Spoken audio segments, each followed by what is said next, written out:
नमस्कार प्यारे साथियों, मैं आपका दोस्त राजेंद्र। सभी का स्वागत और अभिनंदन हमारे YouTube चैनल में। साथियों, आज अपन डिस्कस कर रहे हैं जो रीट जो भर्ती है आपकी, जो पेंडिंग भर्ती रह चुकी है, यानी पेंडिंग जितने भी पद हैं उन पे रिजल्ट को लेकर अपन रोजाना डिस्कस करते हैं। तो आज एक सूचना मेरे पास ये आई है साथियों। सूचना देने से पहले आपसे मैं एक विनती करना चाहता हूँ। यदि मेरे द्वारा जो सूचना दी जाती है आपको, मेरे द्वारा जो जानकारी दी जाती है, यदि आपको आपके लिए वो कहीं न कहीं इफ़ेक्टिव यदि रहती है, कहीं न कहीं आपके लिए फ़ायदेमंद रहती है, तो आप मेरे चैनल को सब्सक्राइब ज़रूर कीजिएगा, सब्सक्राइब करिएगा, ताकि भविष्य के अंदर आने वाले जो भी सूचना होगी ना, वो आपको पहले पहुंच जाए। ठीक है? और वीडियो को लाइक करें और अपने दोस्तों भी अपने शेयर कर दें। अब देखिएगा साथियों, सुनने में ऐसा है कि जो लेवल 2 के है ना, लेवल 2 के 2 रिजल्ट है ना, वो तैयार होके बिल्कुल रेडी हैं वो। ठीक है ना? तैयार होके रेडी हैं आप तक आने के लिए।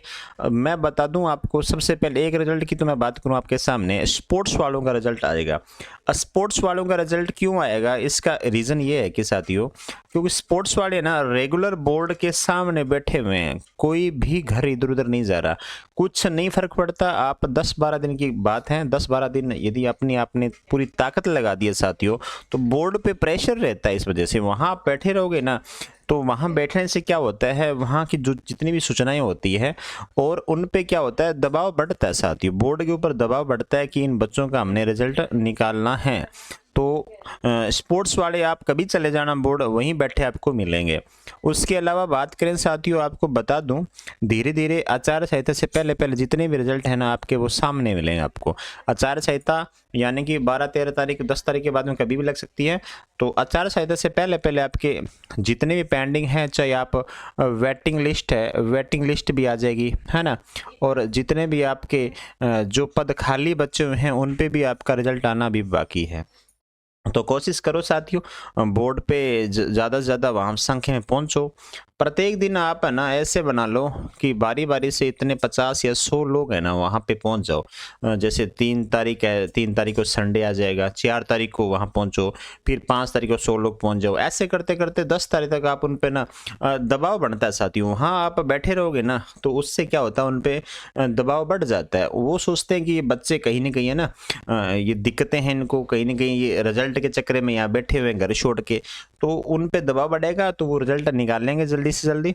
और बता दूं साथियों, जो कि बोर्ड के जो अध्यक्ष हैं लोकराज, इस रिजल्ट वाले सिस्टम को बहुत अच्छे से वो कर रहे हैं साथियों।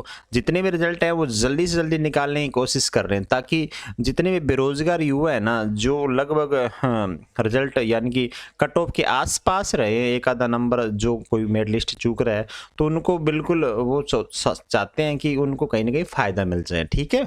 और ऐसा नहीं है कि देखो कोई 100-50 लोग ही हैं ऐसे वेटिंग लिस्ट वाले। ठीक है? कम से कम 3-4 हज़ार लोग हैं, और जो घर बैठे ये सोच रहे हैं कि रिजल्ट तो एक दिन आ ही जाएगा, वेटिंग लिस्ट तो आएगी। वेटिंग लिस्ट साथियों ऐसे नहीं आती है, दबाव बनाने से आती है। ठीक है ना? आप घर बैठे ऐसे सोच रहे हो ना, कोई नहीं कोई वेटिंग लिस्ट आ रही है, ये सूचना मैं यदि आपके पास पहुंचा रहा हूँ ना, तो भाई साहब आप ये सूचना सोचो, कोई न कोई विद्यार्थी ऐसे ग्रुप, विद्यार्थियों ग्रुप ऐसा है जो बोर्ड पे दबाव बना रहा है, कोई मंत्री से बात करवा रहा है, कहीं से सपोर्ट लगा रहा है। ठीक है ना? वो खाली नहीं बैठे हुए हैं, वो कोई ना कोई कार्य कर रहे हैं। ठीक है ना? तभी ये सारी प्रक्रिया रिजल्ट वाली दिन प्रतिदिन सुनने में आपके सामने आ रही है। ठीक है ना? आप घर बैठे रहोगे तो कोई फायदा नहीं है। अभी समय है, 5-10 दिन का समय है, आप थोड़े से घर से बाहर निकलो, बोर्ड के पास जाओ। बोर्ड के 1000-2000 रुपए से कोई फर्क नहीं पड़ता साथियों। आप देखो रिजल्ट नहीं आएगा, फिर आप दोबारा से तैयारी करोगे तो कितने पैसे खर्च होंगे, कितना समय बर्बाद होगा आपका। ठीक है ना? कितनी हरासमेंट है ना। तो इस बात को आप ध्यान में रखें, घर से बाहर निकलो, तैयारी करो साथियों, वहां जाके धरने बैठने की कोशिश करो। ठीक है ना? उनके सामने आप प्रदर्शन करने की कोशिश करो। ऐसा नहीं है कि आप तोड़ फोड़ करो, लेकिन वहां जाके आप बैठो तो सही, भीड़ तो दिखाओ ना। जब भीड़ दिखाओगे तभी तो उनका कोई ना कोई सामने आएगा, है ना। कुछ न कुछ रिजल्ट निकालने की वो कोशिश करेंगे, उन पे दबाव बढ़ेगा साथियों। बस मेरे पास तो ये है। आज ये जो लेवल 2 के जो रिजल्ट हैं स्पोर्ट्स वालों का, एक विषय का, हो सकता है आज या कल आपके सामने रिजल्ट आपको देखने को मिलेगा। प्रोविजनल लिस्ट वाले धीरे धीरे डॉक्यूमेंट जमा हो रहे हैं और उनको बार बार मौका दिया जा रहा है। ठीक है?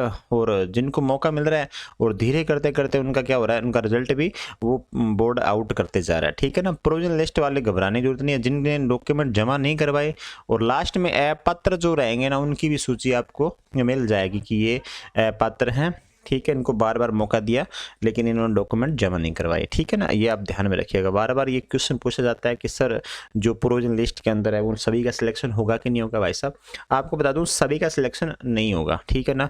प्रोविजन लिस्ट में क्या है, जो 2 गुना में जो विद्यार्थी थे ना सबको शामिल कर लिया जिनके डॉक्यूमेंट कमी थी, ठीक है। जो मेरिट से ऊपर है ना विद्यार्थी, उन्हीं का सिलेक्शन होने वाला है फाइनली यहाँ पर, ये अब आप थोड़ा सा ध्यान में रखिएगा, ठीक है। और बाकी तो कुछ सूचना होगी जैसे जैसे मैं आपको रोजाना अवगत करवा दूंगा आपको, बिल्कुल घबराने की जरूरत नहीं है। आप थोड़ा सा प्रयास करो, बोर्ड जाओ, घर मत बैठे रहो, आचार संहिता से पहले रिजल्ट निकलवा लो, फायदा बहुत है। वेटिंग लिस्ट कुछ विद्यार्थी ऐसे हैं बहुत ज़्यादा प्रयास कर रहे हैं, काबिल तारीफ हैं, उनको आप बिल्कुल दिल की गहराइयों से धन्यवाद बोलिएगा जो ये प्रयास कर रहे हैं। तो नेक्स्ट क्लास में मिलते हैं फिर कहीं नई चीज़ों को लेकर, तब तक धन्यवाद। जय हिंद, जय भारत।